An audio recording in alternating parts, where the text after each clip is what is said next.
impeachment, no elections, term extension.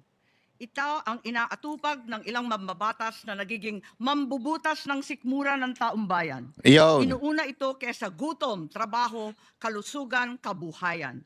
Gusto nilang pahabain ang paghihirap ng Pilipino, gusto ata nilang gumapang ang bayan sa dusa, gaya ng paggapang ng mga buhaya sa kaban ng bayan at konstitusyon. Ginoong Pangulo, Ginang Pangulo, hindi ko inaakalang aabot sa punto ng buhay ko na ako, isang Marcos, magtatanggol ng 1987 Constitution, isang saligang batas na isinulat laban sa aming pamilya.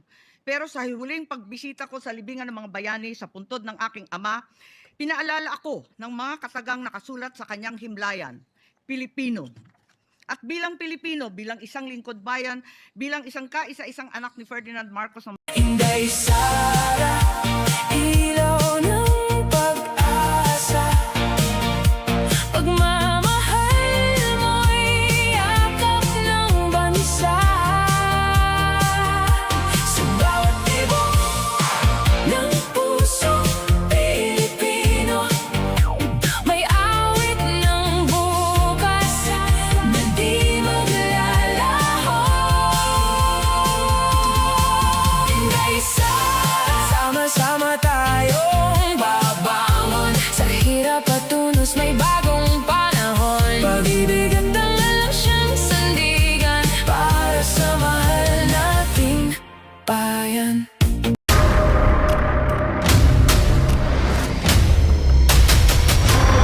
Bago tayo mag-umpisa, baka pwede nyong i-like ang video na to. Malaking bagay ang like sa aming mga content creators. Maraming salamat po.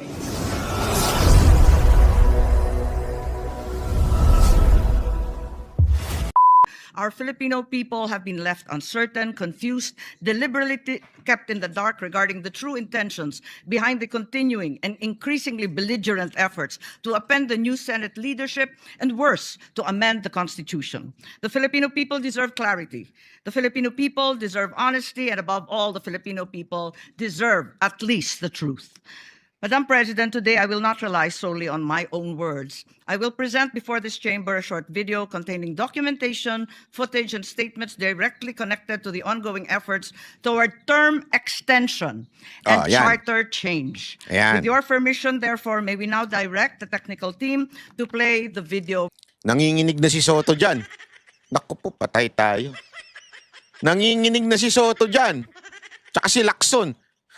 Presentation. Bakit nagpalit ng liderato sa Senado? May I be allowed to humbly move to declare all seats vacant, Mr. President? With 13 affirmative votes, 10 negative votes, and 1 abstention, the positions in all the positions in the Senate is hereby declared vacant. Bakit ito nilusog? Bakit patuloy ang pananakot? Talagang garabalan, obvious na obvious, hindi isa-isa ang majority. Bakit may panggigipit? Pinakakasuhan ng Ombudsman si Senator Rotante Marcoleta ng plunder at indirect bribery. Bakit may pambabaluktot ng kwento? Nililito nila ang publiko. Ang kainan ay naganap alas 4 ng hapon. Ayan, ito. Hindi to na point out. Alas 4 ng hapon to. Lagi kasing ginagamit ng mga pinklawan, dilawan, at nilakson. Paano daw nagkaroon ng attack kung naka-smile sila dito? Alas 4 po itong picture na ito. Yung attack gabi pa. So that only means, isa sa mga ebidensya, resibo, that there is a propaganda against the majority. Naintindihan natin? Propaganda. Yung sinasabing there were no attacks, o there was no attack, o di kaya sinasabi nila na stage kasi naka-smile. Diyan, ito na ebidensya eh. Ito yung ebidensya na meron silang propaganda. Na ano yung propaganda nila? Ayan. Yan yung propaganda nila na sinasabi nila, naka-smile pa eh. Tarantado. Alas 4 yan. Yung picture na yan inilabas. Nangyari na, nakangiti sila, caucus na yan.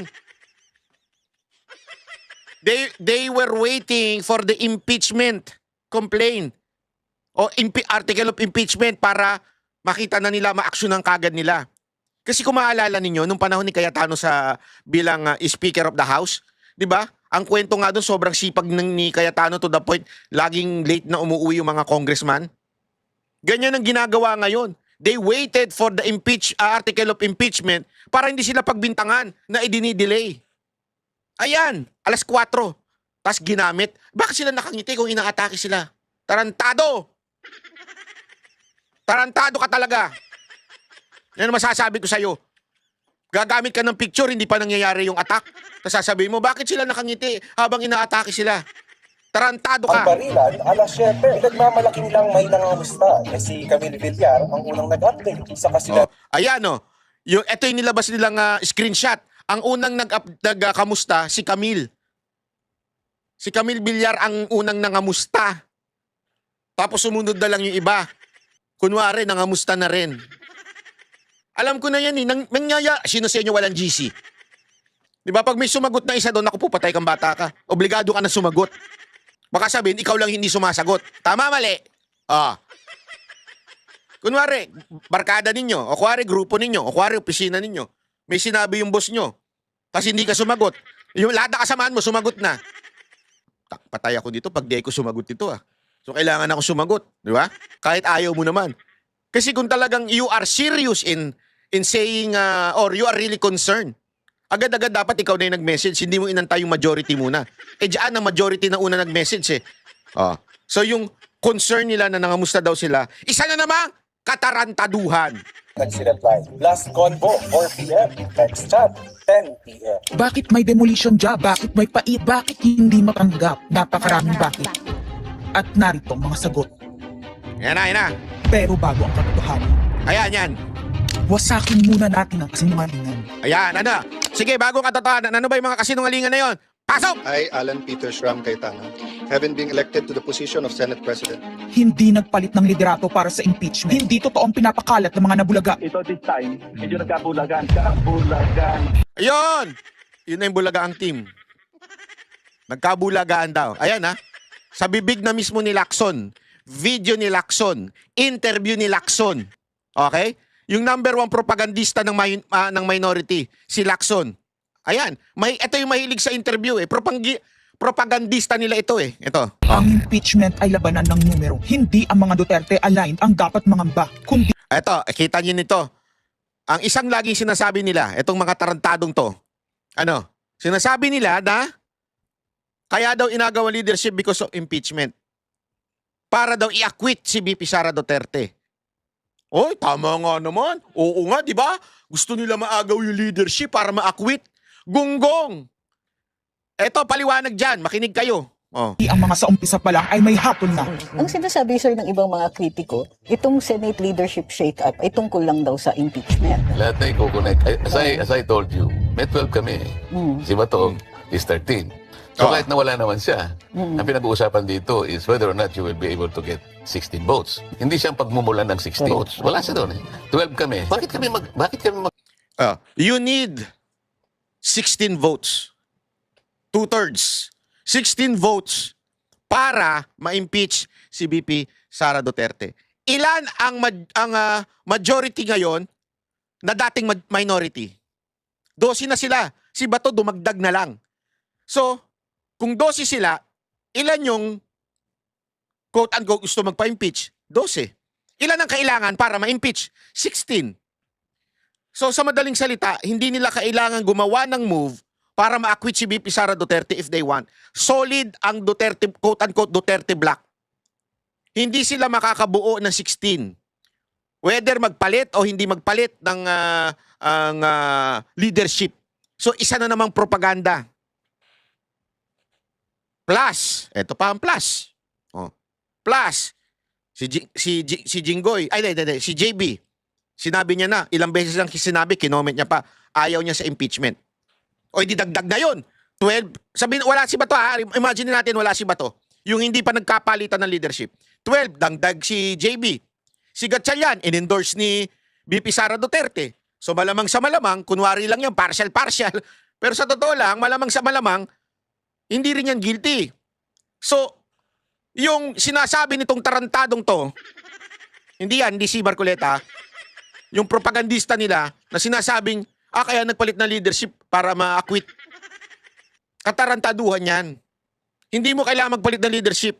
Kuku, may 12 na kami kung ang pinag-uusapan lang natin impeachment. Actually, 9 lang ang kailangan para ma-dismiss. Yes, 12 kami. So it's more than the required votes. But that's not the point. Ang ano kasi pinipilit nilang i-connect doon. Kaya ako natatawa. What is the connect? Ibig sabihin, that is another evidence of their propaganda. Di ba? Nakadalawa na tayo. May ebidensya ha, may video. Gusto pang ipa-inhibit ang mga tinatawag nilang Duterte-aligned senators. Nananawagan pa ng partial kuno at pagiging patas, pero sa publiko, may mga pahayag na hindi makakatakas. While VP Sara is in power, the threat of a full-blown Duterte comeback is still a very real and present danger. Ayan. Galit na galit sila kasi, di ba, ang daming galit na galit, pati itong mga tarantadong mga bayarang media na to. Galit na galit yan eh. Hindi, boboto kayo kay Duterte kasi puro kayo maka-Duterte. Kaya kayo ay partial kayo o bias na kayo. Pero hindi nila tinitingnan yung salita ng salita sa kabila. Katulad nito si Antivirus. Di ba, napaulit-ulit ng kinukundi na si VP Sara Duterte, wala pa nga yung trial. Yan, evidence na naman. Evidence na naman na talagang merong silang propaganda. Ito, guilty na kagad, hindi pa nagsisimula yung trial. Bakit ganito ang desperasyon? Bakit hindi maikubli ang gigil? No. Bakit natataranta ang lahat? Ayan, bakit? Narito ang pagsisiwala. Noong April 22 sa Soler, nagkita Yan. si Tito Soto. Sa Soler pa talaga. Sosyal talaga kayo? Pera na naman ng taong bayan ginamit niyo? Nako. Hindi, ako nagtatanong lang ako ha. Pera ba yan ng taong bayan? Yung pinangkain nyo na naman dyan? Sosyal? Sana sa Jollibee na lang. At House Speaker D para pag-usapan kung ano ang papakialaman sa 1987 Constitution habang nakaupo si Bongbong Marcos. Kasama ni House Speaker D ay si South Cotabato Congressman Ferdinand Hernandez. Kasama ni Soto ay ang dating Senate Secretary na si Mark Mendoza. Tingnan ninyo ha, yung mga kasama. Tapos ano ang palusot ni Soto? Golf. Panas ang gusto nilang mode ng charter change. Muling isinusulong sa Kamara ang charter change o pag-amyenda sa konstitusyon. Kailan yon? Anong date yon? Booking sila doon eh. January 30. Wait lang. Sorry. Yan na. Noong April 22 sa Soler, nagkita si Tito Soto at House Speaker D para pag-usapan kung ano ang papakialaman sa 1987 Constitution habang nakaupo si Bongbong Marcos. Kasama ni House Speaker D ay si South Cotabato Congressman Ferdinand Hernandez. Ayaw. Kasama ni Soto ay ang dating Senate Secretary na si Mark Mendoza. Ayun. Konas ang gusto nilang mode ng charter change. Muling isinusulong Ano ang sa Kamara. CONAS? Ayan January 30 January 30, muling sinusulong ni Soto. Ayan si Soto. Okay? Balita yan. News yan. Ang charter change o pag-amyenda sa konstitusyon sa pamamagitan ng Constitutional Convention. Yes, something big brewing inside the government to claims of a possible no-election scenario. Ang pag-aamyenda ng konstitusyon sa pamamagitan ng Constituent Assembly. At para makakuha ng suporta sa Senado at sa Kongreso, ito dapat ang mga nilalaman. Dapat ma-extend ang termino ng mga senador at congressmen na Ito yung laman. Ito yung laman nung CONAS. Bakit? Tandaan ninyo nandiyan si Lito Banayo na sinabihan din. wala na sa pwesto by 2028. Ang eleksyon sa bawat senador ay magiging by region. Nagdiskusyon sila kung 2 o 3 senador per region. Kinompute nila kung mayroong 18 regions, nasa 36 o 54 ang magiging senador. Lumutang din ang usapang para hindi makaporma si Inday Sara sa 2028, gawing 50 years old ang edad ng pwedeng tumakbo. Pero nagpanukala rin si Soto na pwedeng gawing 35 years old para kay... Meron silang reklamo dyan. Kesyo, andali, ano ba talaga? 50 years old? O ito, ang usapan kasi nag-uusap-usap. Feeling ko yung Kamara, itong si Speaker, yun ang utos sa kanya na gawing 50 para hindi makatakbo si Sara Duterte. Ngayon, maybe, nag-suggest, naku, masyado namang atang obvious yan. Babaan na lang natin. Pag binaba natin, makakatakbo na si Vico Soto. Ang tindi ng pangarap nyo, no? Alam mo, ako, I don't have problem with Vico Soto. Paulit-ulit ko naman sinasabi sa inyo. I think, marami naman ako nakakausap sa Pasig. Maayos naman si Vico Soto as a mayor. Pero hindi siya pang-nasyonal as of now. Maybe in the future. Why am I saying this? Kasi marami naman nagsasabi talaga na okay siya sa Pasig, na wala ang korupsyon, pero mabagal ang movement. Hindi ganun kabilis. Kaya nga ngayon, hindi mo pa talaga totally masasabi na sobrang ganda na ng Pasig. Di ba? I mean, yun to the point na, ay ito, pwede itong model for the entire Philippines. Hindi pa ganun. Maybe magagawa niya siguro yan, maybe after 3 terms, okay. Di ba? Takbo uli siya sa susunod na eleksyon, pwedeng ganun. Pero as a national, hilaw na hilaw pa. Hindi naman po biro ang pagiging presidente. Mantakin mo presidente.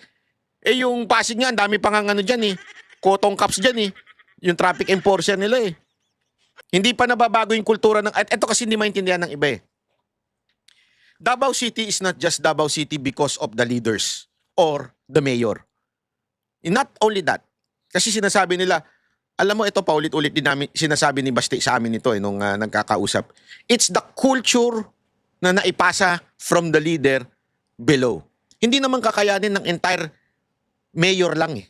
Yung kultura baga, na ipapasa. Ano ibig sabihin nun? Yung kaugalian nung pag ang mayor straight, magiging straight din ng mamamayan. Hanggang naipasa na nila. Kaya nga pag ikaw nag-yosi dyan, nag-vape dyan, sisitahin ka eh. Hindi mo na kailangan daanan pa ng pulis para sitahin ka. Hindi, sisitahin ka na mismo ng mga tao dyan. Pag nagkakalat ka, sisitahin ka na rin. Kasi nga may kultura na po silang na-adapt doon sa kanilang mayor na stricto. Sa mga taxi, ganun din. Hindi naman 24 hours nakabanta yung mayor sa taxi. Pero bakit sila nagsusoli ng sukli? Kasi nga yung kultura na eh. They are proud as Davaoeños. Proud sila. And they want to have that kind of culture. Hindi pa po ganun ang Pasig. Now tell me, ganun na po ba ang Pasig? Ulitin ko ha. Okay ako kay Vico Soto, but not now. Kulang pa siya sa bilis kilos eh. Kulang pa siya sa yung piga ng tao. Hindi mo kasi madadaan yan sa kaaway mo lang si Diskaya tapos na usapan. Diba? Hindi pwedeng ganun yun. Kaaway ko si Diskaya lang kaya kong banatan. Dapat talaga entire thing eh. Vico Soto, dahil ipagmamayabang niyang kayang talunin ito si Inday Sara. Meron ako idadagdag maganda, Vicky. Ibaba natin ang edad ng presidente to 35. Ayan ha, sa bibig niya na galing. So lahat ng mga ikinikwento kila Amy, kinikwento kay Lito Banayaw, eto na. Merong ebidensya pala. Hindi lang naha-highlight ng media. Isang beses, kasi ganito media eh. Ganito gimmick ng media. Kunwari lang, i-interview. Pag na-interview, okay na yun. Basta masabi lang, nag-interview kami ha. Pero hindi na nila i-follow up yan. Ngunit natapot subalit. Pag si VP Sara Duterte o kaya si Basti Duterte ang may sinabing medyo alanganin, araw-araw yan. Buong linggo yan, topic ng media. Ganyang katarantado media. Kunwari lang, hindi naman in-interview din naman namin yung may ganito din naman hindi. Yung mga follow-up, wala na kayo. Yung mga hindi nyo na Ito nga eh, mantakin mo ang tindi nung ginawa ng presidente natin. Ano sinabi? Walang NBI dyan. May nag-follow up ba yan? May nagdikdik ba yan? Sandali, sabi ni Marcos walang NBI doon. Ngayon, meron na. Imagine niyo ha. Imagine niyo kung sakasakaling si Pangulong Duterte pa ang presidente, yan na nangyari. Pustahan tayo, mga isang buwan yung topic na yan sa mainstream media. Ganyan sila kabayaran. Bata na yun eh. Magagaling eh. Ibigay na natin sa mga kabataan na pagpatakbo nitong bansa. Baka puro matino pa ilagay natin. Baka sabihin nila, Senator Soto, this is to siguro allow your nephew, si Vico, na tumakbo. Sabi ko na maging qualify. Sabi ko na mag-iisip sila ng gano'n. Hindi ko naisip si Vico. Wow! Napakasinungaling. Hindi ko naisip si Vico. Alam na maaminin mo. Hindi, meron talaga akong pangarap kay Vico. Alam na maaminin mo. Mantakin mo 35 years old, gusto mong gawing presidente na? Hindi ko naisip si Vico ron eh. Ang impormasyong ito ay mula mismo sa kasama sa meeting. Kasama din nila ay isang congressman, isang gobernador, isang retired military officer, isang dating may mataas na katungkulan, at 5 mula sa private at business sector. Kaya ba binaliwala ang panawagan ng taong bayan? Kaya ba binaliwala ang paalala ng Iglesia ni Cristo? Eh hindi po nagbabago ang bilin ng Iglesia ni Cristo Nelson, na ang Iglesia ni Cristo po ay tutol sa impeachment. Kaya ba nagtatapang-tapangan ang mga umaastang bida sa ginagawa nilang tunay na drama? Kaya ba nila sinasabing hindi sila natatakot sa eleksyon ay dahil alam nilang walang eleksyon na magaganap? Hindi po kami Ayun. natatakot sa Ayun, kaya pala hindi siya natatakot. sunod na eleksyon. At ang boto sa impeachment ay refleksyon ng boto sa pagsira sa 1987 Yan. Constitution. Pabor- Alam mo kung bakit? Ang CONAS kasi, sila-sila lang ang boboto. Etong mga mambabatas lang natin. So, solid, di ba, yung parang sinasabi dito, yung batayan na pag nangyari impeachment, ito yung batayan na to, ibig sabihin, okay, kaya natin manubrahin o kaya natin hawakan sa liig ang mga congressman at senador. Oh. Given yung Congress, di ba? Kitang-kita nyo naman kung gaano kabayas sa mga maleta na congressman natin eh, di ba? Alam naman natin, kayang-kaya nila. Ang challenge talaga dito, tama yung paulit-ulit na sinasabi ni SP Cayetano, the last defense, ito pong Senado. Ito ang last hope natin, ladies and gentlemen. Kaya huwag tayong bibitaw dito sa pag-pressure sa ating mga senador na huwag nilang bibitawan etong Brave 13. Maniwala ko kayo sa akin, kayong Brave 13, walang bibitaw sa inyo pag may bumitaw sa inyo. Dintik lang ang walang ganti ng taong bayan sa inyo. Manatili kayong Brave 13. At yung iba, sumali na. Kasi si Lito Lapid ata, sasali ata. Kasi kanina, hindi siya nag-motion eh. Hindi ko alam kung hindi niya naintindihan yung tanong ni Marcoleta. Pero kasi tinanong siya, ikaw ba? Pabor ka din ba sa motion ni Zubiri? Yung motion ni Zubiri, ibasura yung video. I-delete yung video. Oh, yun yung motion ni Zubiri. Nung tinanong ni Marcoleta, ikaw, majority ka, di ba? Ano, okay ka ba sa motion ni... Pero hindi ganito yung pagtanong niya. Okay ka ba na i-delete na yung video ni Aimee? Ah, hindi. Sa inyo ko. Ayos ka Lito Lapid, ano? Ang karamihan sa mga pagbabago sa ligang batas, lalo na sa usaping ekonomiya. Ngunit kung papakialaman ng iilan ang konstitusyon para maghari-harian at para sa pansariling kapakinabangan, makapwesto ng matagal o mailuklok ang kamag-anak, humanda kayo sa galit ng bayan. Yan. Ang pagpapalit ng liderato sa Senado ay hindi kakaiba. Ito ay nakabase sa prioridad at gusto ng mga senador. Bumababa na ng ebidensya laban kina Bongbong Marcos, Liza Marcos, Ayan. Sandro Marcos at Ayan. Marvin Romualdez. Ayun. Kailangan ng may bayag sa Blue Ribbon Committee. Ipinangako na Grabe naman, Senator Aimee.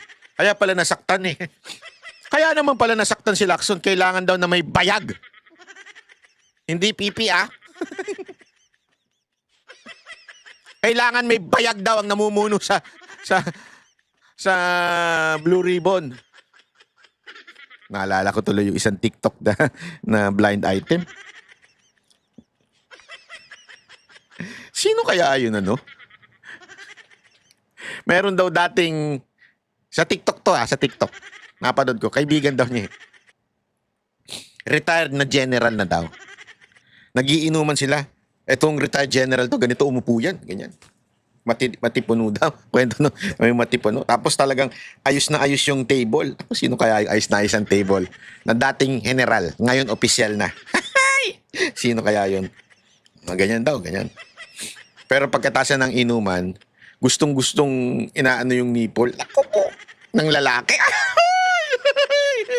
Kadiri. Lalaki at saka yung lalaki. Gusto niya, yan, inaano niya. Naku, sino yun? Napanood niyo yung sa TikTok? Yung blind item na yon. Matipino daw ito, lalaking to eh. Pero gustong-gusto niya na ginaganon ng lalaki yung kanyang ano. Tapos talagang, gumaganon-ganon pa. Pambihirang buhay, ereo. O, kadiri na mundo ngayon. Talaga nga naman, magugulo. sa mga korap na mambabatas ang perang malilikop sa 2027. 2028 national budget dapat pigilan. 2028. Alam natin, that's the election budget. And it was assured to the congressman, this will also be the CONAS budget. Nagiging isa ng malaking sindikato ang pamahalaan. Sinusuportahan ito ng mga dating kalaban, mga tinulungang manalo noong nakaraang eleksyon, mga may galit sa nagdaang administrasyon. Ayun. Lahat sila kasama ng pinakamalaking troll farms at ilang bahagi ng mainstream media. Ayun.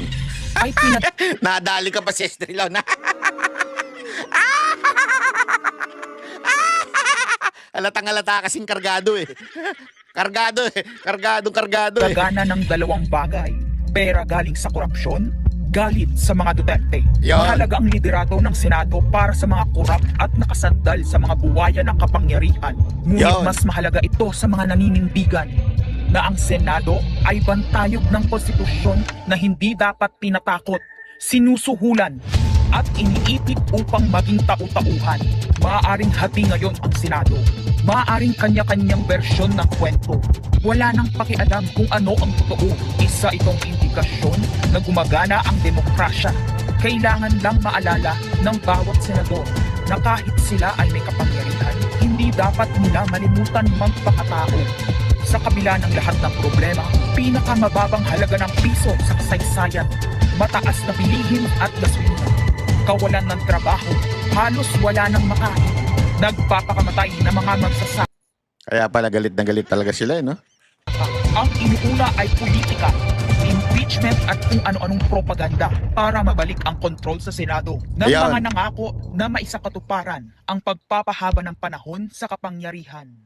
Kung magde-deny yung mga nandoon sa meeting na yon at pabubulaanan yung aking sinabi, then sasabihin ko kung sino ang nagsiwalat sa amin. Kasi magugulantang ang buong bansa pag siniwalat ko kung sino yung nagsabi sa amin. Hindi niya muna kailangan isiwalat. Inamin na niya. Dito, alam mo, ito dito kayo magtataka mga kababayan. Halos lahat ng minority nagsalita. Although di na natin i-play yung iba kasi wala naman ng sense iba na i-play pa eh. Halos lahat ng senador na minority nagsalita. Di ba? Galit na galit. Gustong manakit. Na pinangungunahan ni Subiri. Mamaya i-play natin yung kay Subiri kasi galit na galit yung mama. Pero eto meron ba kayong nakita doon sa video ni Senator Amy na pinagbintangan niya yung ibang mga senador? Wala. Ang sinasabi lang niya yung leader ng Senado at ang gustong magbago ng konstitusyon. Na tutukuyin niya nga dito si Marcos yung kapatid niya Wala siyang sinabi dito na yung iba. Hindi ko maintindihan bakit yung iba ang defensive. Hindi naman niya sinasabing ang nagpaplano nito ay yung entire minority senators. Wala siya sinabing ganun. Ito yung pinag-usapan lamang ni Soto at nung Speaker of the House. O sino pa ba may utos doon? Ito yung ito yung Senate President pa si Soto. Sige, tuloy mo. Impeachment, no elections, term extension. Ito ang inaatupag ng ilang mambabatas na nagiging mambubutas ng sikmura ng taong bayan. Iyon. Inuuna ito kesa gutom, trabaho, kalusugan, kabuhayan. Gusto nilang pahabain ang paghihirap ng Pilipino, gusto ata nilang gumapang ang bayan sa dusa. Gaya ng paggapang ng mga buhaya sa kaban ng bayan at konstitusyon. Ginoong Pangulo, Ginang Pangulo, hindi ko inaakalang aabot sa punto ng buhay ko na ako, isang Marcos, magtatanggol ng 1987 Constitution, isang saligang batas na isinulat laban sa aming pamilya. Pero sa huling pagbisita ko sa libingan ng mga bayani sa puntod ng aking ama, pinaalala ako ng mga katagang nakasulat sa kanyang himlayan, Pilipino. At bilang Pilipino, bilang isang lingkod bayan, bilang isang kaisa-isang anak ni Ferdinand Marcos na may lakas ng loob na tumindig para sa ating bansa, dapat protektahan natin ang saligang batas ng Pilipinas. Nitong mga nakaraang linggo, hindi lang ako basta Pilipino, hindi lang ako basta senador. Naging reporter pa at vlogger dahil walang mag-cover sa totoong nangyayari. Pero napakaraming nagko-cover up sa mga korap na politiko. Kung meron nakakaalam sa galit ng bayan pagdating sa pagpapahaba ng poder sa kapangyarihan, nasa unahan na ako ng listahan. Hindi ako makakapayag na walang maisabuhay sa mga aral ng kasaysayan. Noong naharang natin ang PI na yan, People's Initiative, noong Enero 2024, hindi naman sila tumigil. Noong 12 ng Agosto 2025, unang inihayag ni Bongbong Marcos ng ating Pangulo na hindi niya tututulan ang isang Constitutional Convention o CONCON upang ayusin umano ang mga butas sa saligang batas, kasunod ng pahiwatig ng Kongreso na sumusuporta nito. Pagsapit ng Nobyembre, nung nakaraang taon din, naghain na si Congressman Ronaldo Puno at mga miyembro ng NUP, National Unity Party, ng House Bill 5870, naglalayong magpatawag ng Constitutional Convention. Ito nilalatag ni Amy yung ebidensya. Tapos sasabihin nilang walang ebidensya. Ito, naghain na. Naghain na para magbuo ng CONAS. Upang magmungkahi ng mga amyenda sa konstitusyon. Noong ika-30 ng Enero 2026, nagpahayag naman si dating Senate President Soto ng suporta sa pagtalakay ng mga amyenda sa konstitusyon matapos ang desisyon ng Korte Suprema. Ito detailed po yung sinasabi ni Senator Amy. Mga panahon na nagpa-interview, panahon na nagpasa ng bill. Ito detalyado with evidence. Kaya hindi ko maintindihan at wala rin bumara na sinasabing wala daw ebidensya. Ayan na nga Pag-aaralan na sinabi na nga ni Soto sa isang interview Makaugnay ng impeachment laban kay VP Sara Duterte. Agad itong ikinatuwa ng tropang NUP na nagsabing mahalaga ang kooperasyon ng Senado upang maisulat. Yan tropang NUP na yan ang kaalyado ni Marcos sa Kamara, yung partido na yan. Ang mga reforma sa saligang batas. Gayunpaman, noong ika-31 ng Enero 2026, sumagot ang Malacanang, hindi raw prioridad ang charter change o CHA-CHA dahil nakatutok umano ang Pangulo sa mga isyong pang-ekonomiya. Isang pahayag na inilabas matapos magpahayag ng suporta si SP Soto noon sa pag-amyenda ng konstitusyon. Sa gitna ng debateng ito, naghain noong ika-7 ng Pebrero 2026 yung dating ARTA Rabindranath Kilala ng isang radikal na panukala, buwagin ang Senado, pati na rin ang Kongreso at lahat ng lokal na sanggunian, paltan ng isang National Legislative Assembly, maari umanong makatipid ng hanggang 1 trilyong taon-taon. Nung nakaraang buwan, formal din hinikayat ni Congressman Puno at ng NUP ang liderato ng Kamara na simulan ng pakikipag-usap sa Senado hinggil sa charter change sa pamamagitan ng Constitutional Convention. Ginamit pa nila ang pagiging bukas ni SP Soto sa constitutional amendments bilang oportunidad para sa koordinasyon ng dalawang kapulungan. Sa huli, noong ika-14 ng Mayo 2026, mariing itinanggi ng Malacanang ang akusasyon ni Senate President Alan Peter Cayetano na sinusubukan ng palasyo pahinain ang Senado. Binigyan diin ng palasyo na hindi pinag-uusapan ng CHA-CHA at inulit ang pananaw ng Pangulo na hindi ang pag-amyenda ng saligang batas ang sagot sa kasalukuyang problema ng bansa.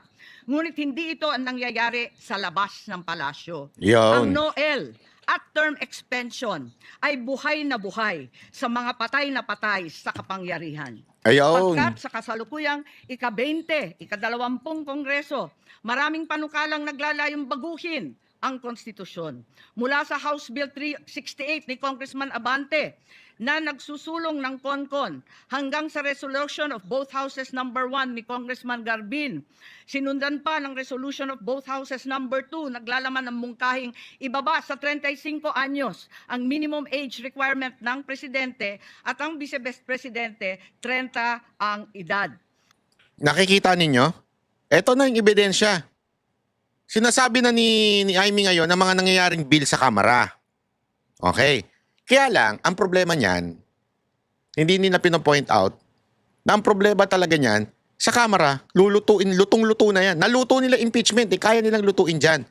Eto, pera-pera lang naman yung mga congressman na yan Ang mahihirapan sila, Senado.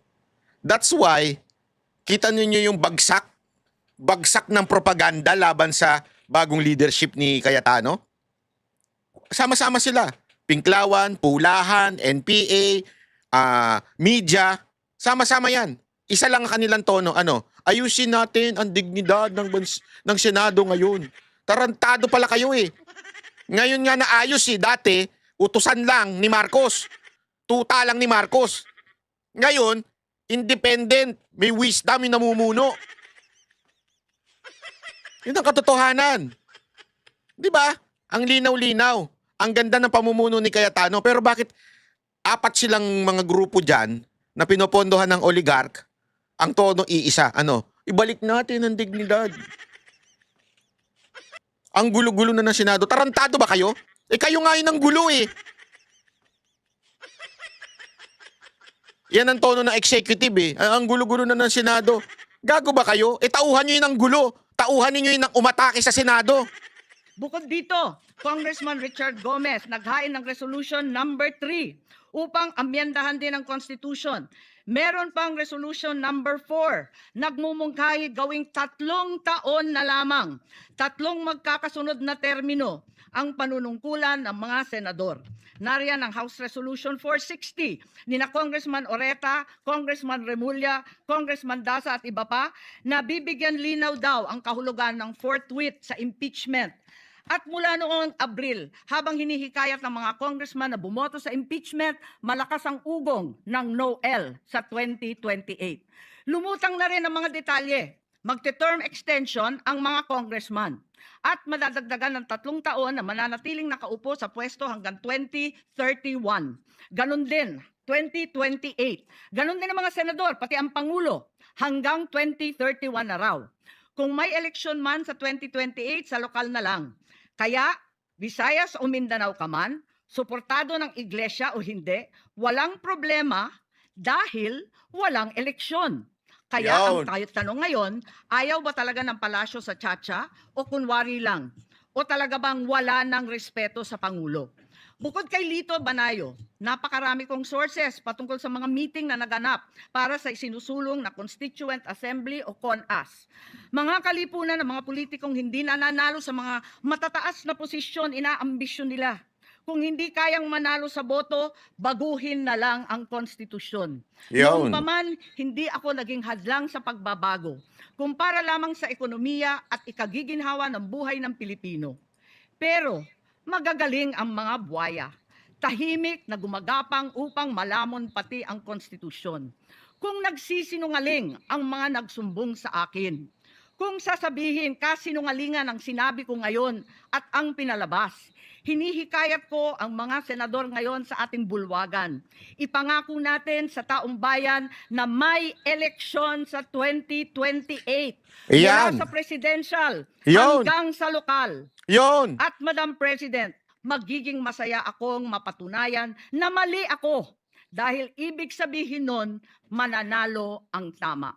Yon. In the interest of time and that this chamber may proceed with its scheduled legislative business, I will not entertain any interpellations at this juncture and would rather allow the facts in the video as well as confronting this nation to resonate fully with this chamber and the Filipino people.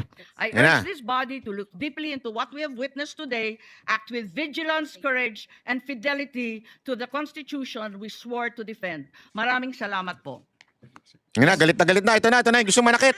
Madam Ayan na. President, Ayan na. Yes, we recognize Senator Mig-Zubiri. Point of order. Madam President, the point of order. Under Section 93, 94, 95 on Unparliamentary Acts and Language, I just want to point out that the video that the lady senator presented was obviously opinionated, a propaganda tool, right? It's should be... Kita nyo to? Ito, malinaw pa sa mas malinaw. Tanga na lang hindi makapick up.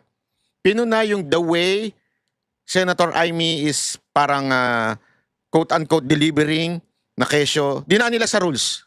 Para bagang, hindi, bawal yan. Bawal kang magbigay ng opinion mo. Bawal kang makakabasto sa kapwa mo senador. Yun ang sinabi. But they did not answer the question. They did not answer the challenge of Senator Amy. Sa bandang dulo na lang eh. Buti, napaamin ni SP Cayetano. Pero, tinatanong ni Senator Amy, ngayon, ito yung pinisinta kong ebidensya. Sige, sabihin natin ngayon na may eleksyon sa 2028. Yun lang eh.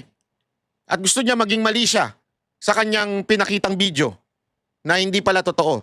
Pero ano pinuna ni Zubiri? Hindi kasi the way you according to our rules eh. Rules.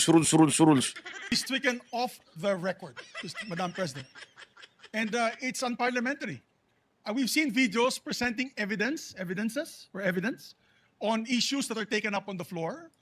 Senator Tulfo always comes out with videos showing people being mauled, people being abused for the information of this body to act on that particular issue.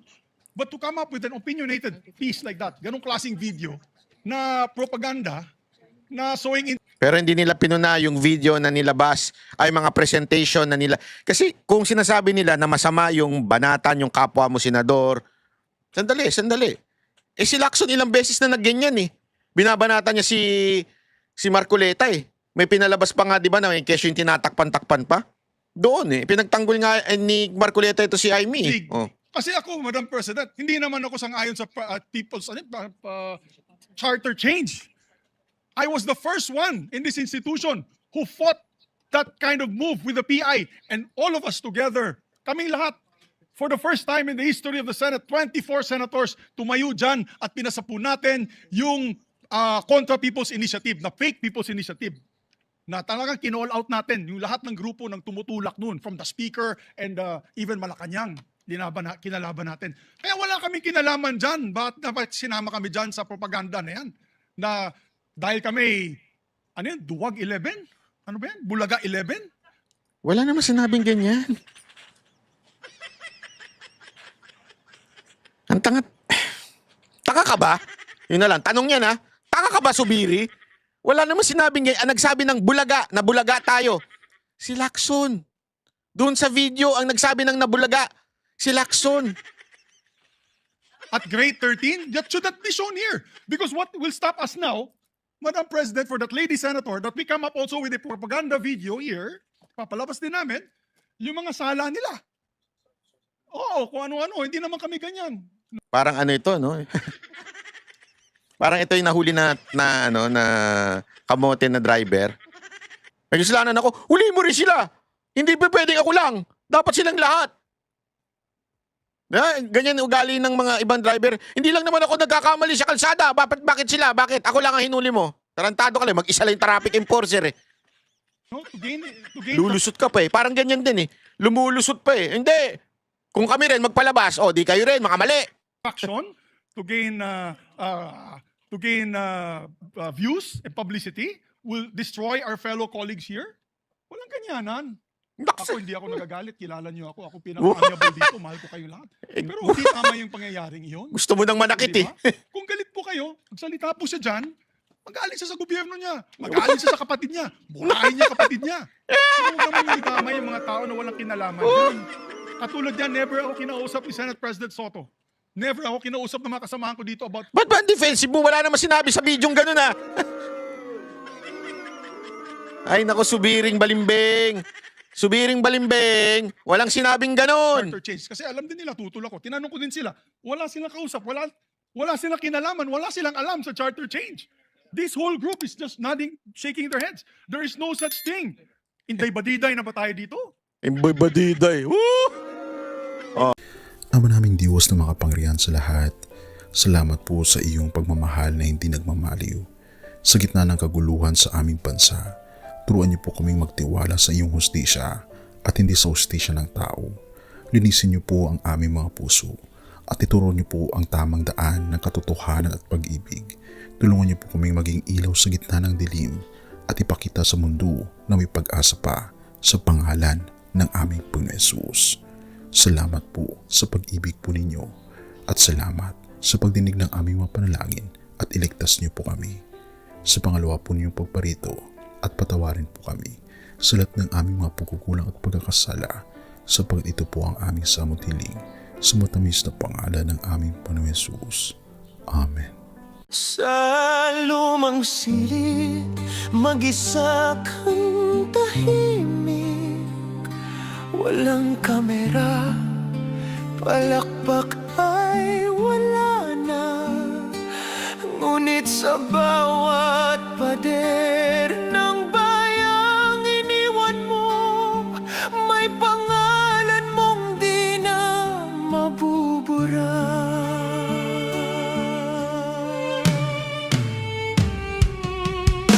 Minsan kang naging balikat ng mahihina, kalaban ng takot, kakampi ng masa. Di mo man laging nasabi ang tama, pinili mong ipaglaban ang madla. Hindi ka sakdal Gaya naming lahat, pero tumindi ka nang walang pag-atras.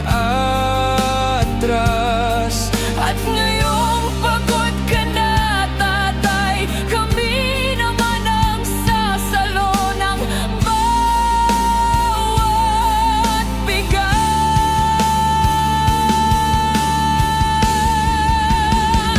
Hanggang sa dulo, ikaw ay mahal.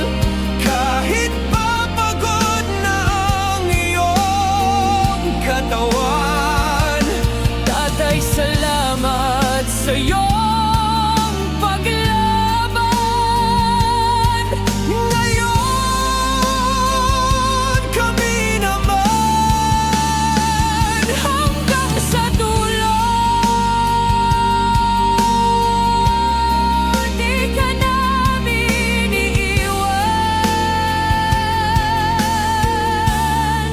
Ang kwento mo'y dala ng bayan.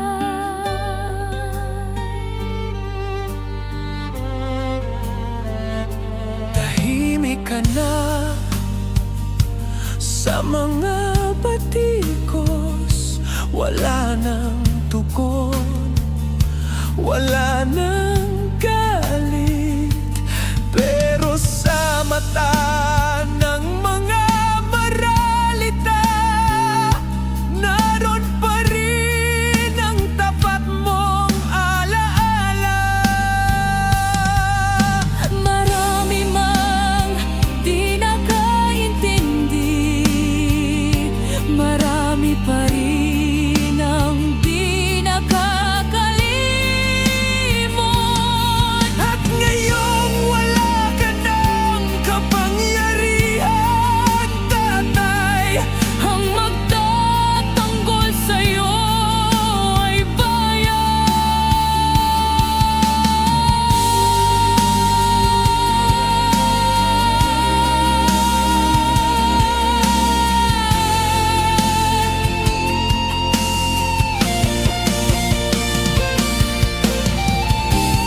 hindi ka nag-iisa kahit ngayon.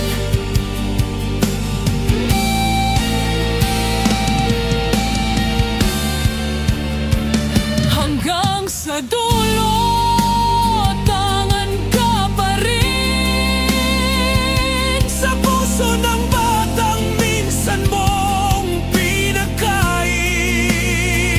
Hanggang sa dulo, di ka nag-iisa. Ang dasal ng bayan ay sa'yo pa rin. Tatay, kami naman ang lalaban sa ngalan mo, sa alaala mo. Hanggang sa dulo, dalangin ka ng puso ng masa.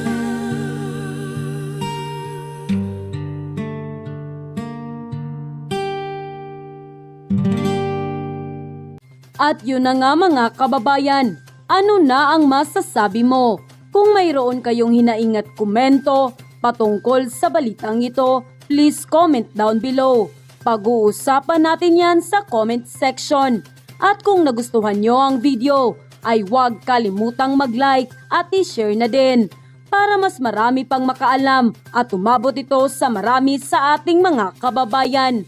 Maraming salamat po. Mabuti pa ang sardinas, may label. Eh tayo, wala. Oo nga pala. Nay, ito na yung bayad ko sa isa, ano? O, kunin mo yung isa. Isa muna, iyan, no? Tapos, isa pa, di ba? 4 dapat na sardinas, eh. O, yan. 3 na. Pang-4 na sardinas. Okay na.